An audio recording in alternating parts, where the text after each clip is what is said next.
The bitter wind howled through the empty streets of Willow Creek, Nebraska, carrying with it the whispers of a town that had already decided Fiona Jenkins was nothing but a burden, a 20-year-old orphan with no prospects and too much education for her own good.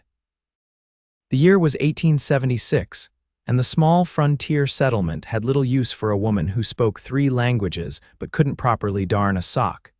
Fiona clutched her thin shawl tighter around her shoulders as she stared at the telegram in her trembling hands.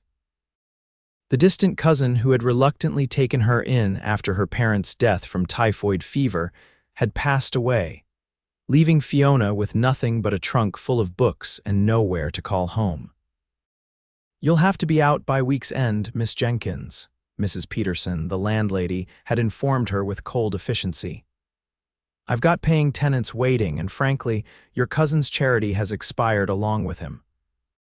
The boarding house door slammed behind her, the sound echoing through the deserted street. Night was falling fast, and with it, the temperature. Fiona had exactly $2.17 to her name, not enough for a train ticket to anywhere worth going. "Excuse me, miss." A deep voice called from behind her. Fiona turned to find a tall man with broad shoulders and kind eyes watching her from the boardwalk. His weathered hat was pulled low, but she could see the concern etched in his features. "Frank Ingram," he said with a slight tip of his hat.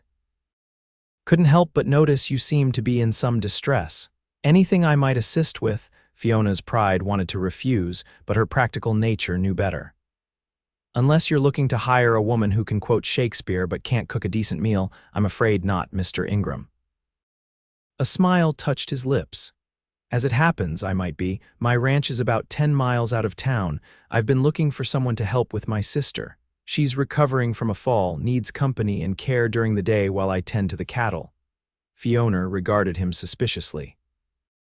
She'd heard stories of young women lured to remote locations with promises of respectable employment, only to find themselves in compromising situations. "Your sister has a name?" she asked cautiously. "Flora," he answered without hesitation. 26, stubborn as a mule and driving me to distraction with her refusal to rest properly.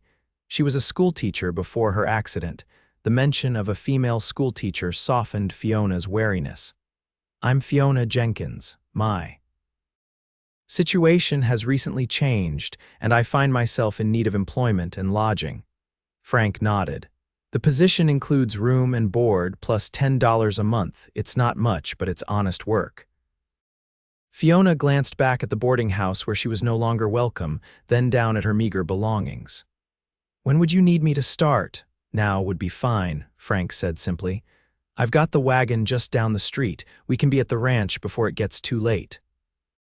That was how Fiona Jenkins found herself riding beside a stranger into the darkness of the Nebraska frontier, her entire life packed into one trunk, her future uncertain but somehow less bleak than it had been an hour earlier. The journey to the Ingram ranch was mostly silent. Frank seemed content to focus on the road ahead, occasionally pointing out landmarks barely visible in the moonlight. Fiona was grateful for the quiet. It gave her time to collect her thoughts and consider her new circumstances. "It's not much," Frank said finally as they crested a small hill, revealing a modest homestead nestled in a valley below. A 2-story farmhouse stood sentinel against the night sky, a lantern glowing warmly in one of the downstairs windows. But it's home. The house was indeed modest but well maintained. As they approached, Fiona could make out a barn and corral to one side, a chicken coop, and what appeared to be a small vegetable garden, now dormant in the early winter. A woman's silhouette appeared in the doorway as Frank brought the wagon to a halt. She leaned heavily on a crutch, her right leg clearly favoring her left. "You're late, Frank," the woman called out, her voice carrying across the yard. "I was starting to worry the wolves got you." "Only wolf in these parts is you when you're hungry, Flora," Frank replied with easy affection as he jumped down from the wagon and came around to help Fiona descend. Fiona took his offered hand, noting the calluses that spoke of hard work, and stepped carefully down to the packed earth of the yard. "Who's this?" Flora asked, her tone more curious than suspicious. Fiona Jenkins, Frank answered, grabbing Fiona's trunk from the back of the wagon. She's going to be helping out while you heal. Miss Jenkins, my sister Flora. Flora's face was illuminated by the lantern she held aloft. She was pretty in a practical way, with the same kind eyes as her brother, though hers held a spark of mischief that his did not. "Well, come in before you catch your death," Flora said, stepping back to allow them entry. "I've got stew keeping warm on the stove." The interior of the Ingram home was simple but comfortable. A stone fireplace dominated one wall of the main room, its flames casting dancing shadows across a worn sofa and 2 rocking chairs. A dining table with 4 chairs sat near a doorway that presumably led to the kitchen. A staircase along the far wall led to the 2nd floor. "Your room will be upstairs next to Flora's," Frank explained as he carried Fiona's trunk inside. "Mine's downstairs, outhouse is out back. We've got running water from the pump in the kitchen." "It's not the Vanderbilt mansion," Flora added with a smile, "but it's warm and dry." "It's lovely," Fiona said honestly.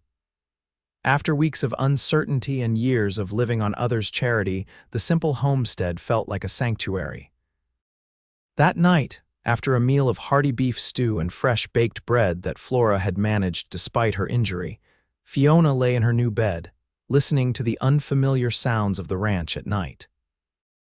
The occasional lowing of cattle, the distant howl of coyotes, the creaking of the house as it settled, all of it strange yet somehow comforting. Tomorrow she would begin her new duties. Tonight she would allow herself to hope that perhaps she had found, if not a permanent home, at least a temporary haven. Morning came earlier on the ranch than it had in town. Fiona awoke to the sounds of movement downstairs and the rich aroma of coffee wafting up through the floorboards. Dressing quickly in one of her 3 simple dresses, she made her way downstairs to find Frank already seated at the table, a mug of coffee in hand, studying what appeared to be ledgers. "Good morning," Fiona said, hesitating at the bottom of the stairs. Frank looked up, a smile warming his features. "Morning, coffee's hot. Flora's still asleep. She has trouble getting comfortable at night, so she tends to rest when she can." Fiona nodded and made her way to the kitchen, finding a mug and pouring herself some of the strong, black coffee. She returned to the main room, unsure where to sit or what was expected of her. "Please sit," Frank said, gesturing to the chair across from him. "We should discuss your duties." Fiona sat, cradling the warm mug between her hands. "Yes, of course." "Flora broke her leg and cracked 2 ribs when her horse threw her about a month ago," Frank explained. "She's healing, but slowly, and she's not one to stay idle. I need someone to keep her company, help with the housework she can't manage, and honestly, keep her from trying to do too much. You'll also help with meals, though Flora insists on doing what she can in the kitchen.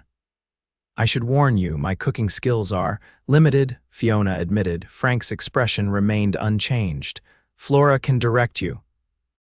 She's a fair hand at cooking, just can't stand long enough to do it all herself right now." He paused, studying her face.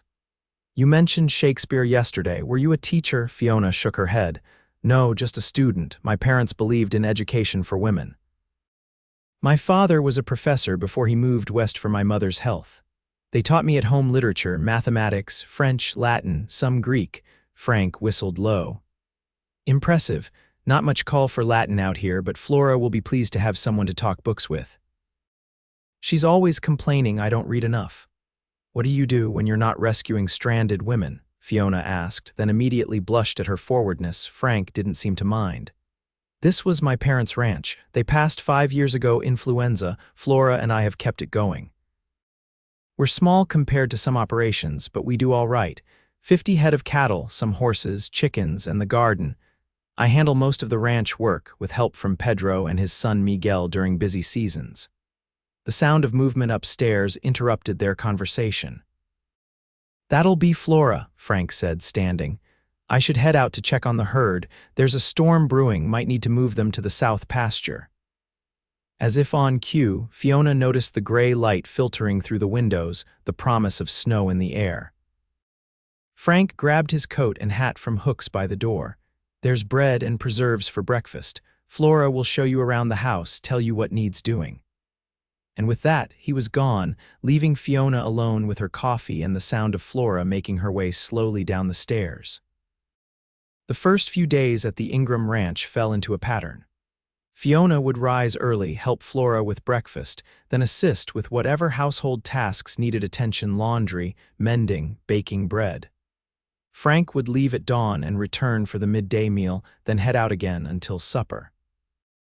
Flora proved to be excellent company, intelligent, well-read, and possessed of a sharp wit that made even the most mundane tasks enjoyable.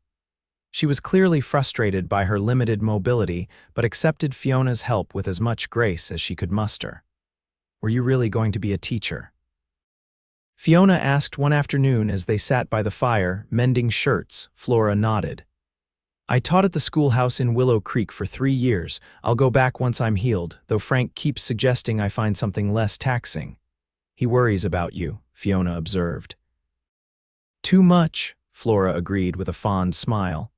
"He's been that way since our parents died, takes his responsibilities seriously, the ranch, me, the hands who depend on him for work. Sometimes I think he forgets he's allowed to have a life of his own." Fiona thought about that as she carefully stitched a tear in one of Frank's work shirts. In the short time she'd known him, Frank had revealed little about himself beyond his duties. He was unfailingly polite, occasionally amusing when Flora teased him into banter, and always watchful of the weather, the livestock, his sister's comfort, and, Fiona had begun to notice, of her. Not in a way that made her uncomfortable, but rather as if he was constantly assessing whether she was settling in, whether she needed anything. It was nice being seen that way, being considered. The storm Frank had predicted arrived the following day, blanketing the ranch in snow and keeping him close to home for the first time since Fiona's arrival. The three of them spent the day indoors, Frank repairing tack by the fire while Flora taught Fiona how to make a proper pie crust. "You've got a gentle touch," Flora observed as Fiona carefully crimped the edges of the apple pie. "That's important with pastry, and with horses," Frank added from his place by the fire. "You should let Fiona meet Daisy. She's the gentlest mare we have, good for beginners." Fiona looked up in surprise. "I've never ridden." "Never." Frank seemed genuinely shocked. "How'd you get around?" "Walking, mostly. Carriages when necessary. My cousin had a buggy in town, but I wasn't permitted to drive it." Frank and Flora exchanged a glance that Fiona couldn't quite interpret. "When the weather clears," Frank said decisively, "I'll teach you to ride. Can't have you living on a ranch and not knowing how to sit a horse." The casual mention of Fiona living on the ranch sent an unexpected warmth through her chest. It had been so long since she'd felt like she belonged anywhere. The blizzard kept them housebound for 3 days. Fiona discovered that Frank was an excellent chess player, though he claimed Flora usually beat him. The three of them spent evenings playing cards, reading aloud from Flora's collection of books, and sharing stories. Frank, it turned out, had a talent for storytelling, especially tales of his and Flora's childhood on the ranch. His usual reserve melted away when he described their adventures, his deep voice animated and his eyes crinkling at the corners when he laughed. On the 4th morning, Fiona awoke to brilliant sunshine streaming through her window. The world outside was transformed, a pristine blanket of white covering everything, sparkling in the winter light. She dressed quickly and made her way downstairs to find Frank already up, stoking the fire. "Morning," he greeted her with a smile that seemed somehow different, warmer, more personal. "Thought we might try that riding lesson today if you're willing. The south pasture's sheltered enough that the snow's not too deep." "I'd like that," Fiona replied, surprised by her own eagerness. After breakfast, Frank helped Fiona into one of Flora's old coats, heavier and warmer than Fiona's threadbare shawl, and led her to the barn. The interior was warm with the heat of animals, the sweet smell of hay mingling with the earthier scents of horses and leather.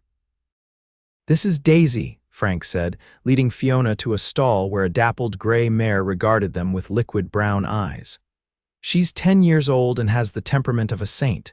Fiona approached cautiously, holding out her hand as Frank instructed. Daisy snuffled at her palm, then nudged it gently. "She likes you," Frank observed, his voice warm with approval. Here, give her this. He handed Fiona an apple slice, which she offered to the mare. Daisy's velvety lips tickled Fiona's palm as she took the treat, making her laugh. She's beautiful, Fiona said, stroking the horse's neck. Let's get her saddled up, Frank suggested. I'll show you how so you can do it yourself next time. Next time. Again, that casual assumption that Fiona would be staying, that this wasn't just a temporary arrangement until Flora's leg healed. Fiona found herself hoping it was true. Frank was a patient teacher, showing Fiona how to brush Daisy, check her hooves, and place the saddle blanket and saddle. His hands were sure and gentle with the horse, and equally careful when he helped Fiona mount, his strong grip on her waist steady and respectful as he lifted her into the saddle. Keep your back straight, heels down, he instructed, leading Daisy in a slow circle around the corral. The most important thing is to relax. Daisy can feel if you're tense, and it makes her nervous. Fiona tried to follow his instructions, though her heart was racing partly from the unfamiliar activity, partly from the way Frank watched her with attentive eyes, his encouraging nods making her want to succeed. By the end of an hour, Fiona was able to guide Daisy around the corral on her own, using the reins and the pressure of her legs as Frank had taught her. "You're a natural," Frank declared as he helped her dismount. His hands lingered at her waist a moment longer than necessary, and Fiona felt a flutter of something new and exhilarating in her chest. "Thank you for teaching me," she said, suddenly shy under his approving gaze. "My pleasure," he replied, his voice softer than usual. Their eyes held for a moment before Frank cleared his throat and turned to unsaddle Daisy. "We should get back to the house. Flora will be wondering where we've gone." But as they walked back to the house, their boots crunching in the snow, Fiona was acutely aware of Frank's presence beside her, the way he shortened his stride to match hers, the warmth that seemed to radiate from him despite the cold air. Something had shifted between them during that hour in the corral, something neither of them was ready to name but both had felt. The weeks passed, winter slowly giving way to the first tentative signs of spring. Flora's leg healed enough that she could move around the house with just a cane, and her ribs no longer pained her with every breath. By all rights, Fiona's services should no longer have been needed, yet neither Flora nor Frank mentioned her leaving.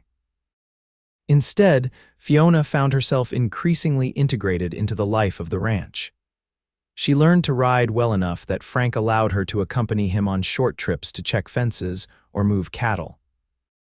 She mastered Flora's recipes and added a few adaptations of her mother's French dishes that both Ingrams declared delicious.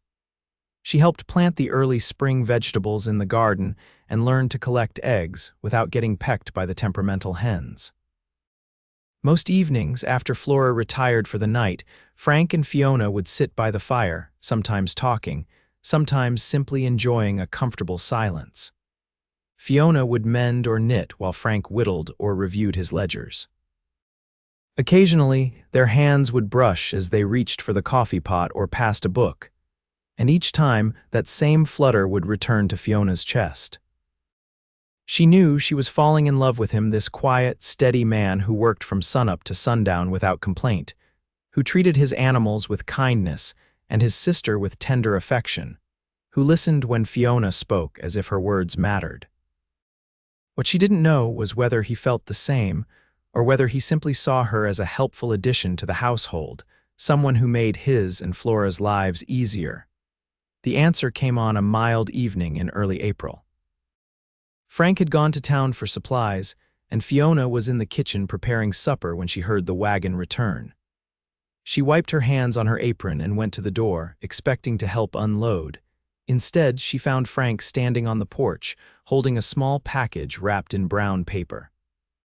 "This is for you," he said without preamble, holding it out to her. Fiona took it, surprised by the weight of it. "What's the occasion? Open it and see," Frank replied, a hint of nervousness in his usually confident demeanor. Fiona carefully unwrapped the package to reveal a book, a beautiful leather-bound copy of Shakespeare's sonnets. "You mentioned it was your favorite," Frank said when she looked up at him in amazement. "Your copy was falling apart. I noticed when you were reading to Flora last week." Fiona ran her fingers over the embossed cover, touched beyond words that he had not only noticed, but had gone to the trouble of finding a replacement. "Frank, this is too much no," he interrupted gently. "It's not enough. Not nearly enough for what you've brought to this house to Flora." To me, he stepped closer, his eyes never leaving hers. "I know you came here because you needed work, and I know Flora's nearly healed now, but I was hoping we were hoping you might consider staying, not as an employee, but as part of our family." Fiona's heart began to race. "Part of your family?" Frank took a deep breath as if gathering his courage. "Fiona, I've grown to care for you more than I thought possible. When I look at the future of this ranch, I can't imagine it without you in it, without your laughter, your intelligence, your kindness." He paused, then added softly, "I love you, Fiona Jenkins. I'm asking if you might consider becoming Fiona Ingram." Fiona felt tears spring to her eyes. "You want to marry me?" Frank nodded, taking her free hand in his. "More than I've ever wanted anything.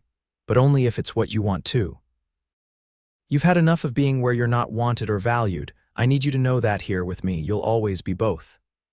"The town," Fiona began hesitantly, "they called me a burden, said I was too educated for my own good, too impractical to be of use to anyone." Anger flashed in Frank's eyes. "They're fools. You're the most practical, capable woman I've ever known, and your education, it's a blessing, not a burden. Everything about you is a blessing to me, Fiona." A tear slipped down Fiona's cheek. "I love you too, Frank. I have for weeks now." The smile that broke across his face was like sunrise after the longest night. He pulled her gently into his arms, one hand coming up to cup her cheek. "May I?" he whispered, his gaze dropping to her lips. Fiona nodded, and then his mouth was on hers, the kiss tender and reverent, a promise of all that was to come. When they finally broke apart, Frank rested his forehead against hers. "Is that a yes, then? You'll marry me?" "Yes," Fiona answered without hesitation. "Yes, I'll marry you." The sound of slow clapping made them both turn. Flora stood in the doorway, leaning on her cane, a wide grin on her face. "It's about time," she declared. "I was beginning to think I'd have to lock you two in the root cellar to get you to admit your feelings." Frank laughed, keeping one arm firmly around Fiona's waist. "You knew. Everyone knew," Flora retorted. "Pedro, Miguel, probably even Daisy the horse. The only two people who seemed unsure were you and Fiona." Fiona blushed but couldn't stop smiling. "You don't mind, Flora?" "Me staying, becoming part of your family," Flora's expression softened. "Mind, Fiona, you already are family. This just makes it official." She hobbled forward to embrace them both.